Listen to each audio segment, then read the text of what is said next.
Hello दोस्तों, नमस्ते, प्रणाम। सुबह सुबह गुड मॉर्निंग। आप लोग कैसे प्यारे से जरूर रखें। ऐसा है आप लोग स्वस्थ और मस्त हैं। हमारे छोटे से ब्लॉग में आप लोग का स्वागत है दोस्तों। हमारे यूट्यूब चैनल में आप सबका स्वागत है और फेसबुक पेज।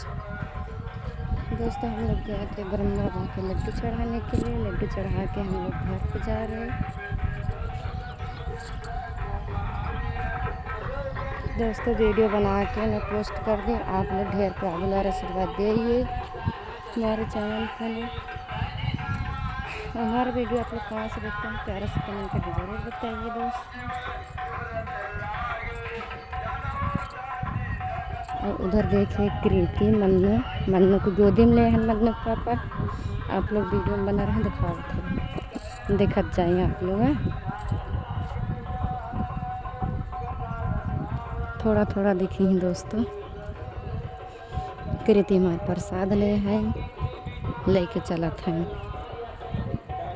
तो लड्डू चढ़ाए हैं, जल छोड़े हैं और दर्शन के दोस्तों बहुत अच्छा लगा दर्शन करके ब्रह्मा बाबा के। हम पहली बार गए थे दोस्तों दर्शन करने के लिए ब्रह्मा बाबा के। तो वहाँ से आवे के दिल नहीं करता।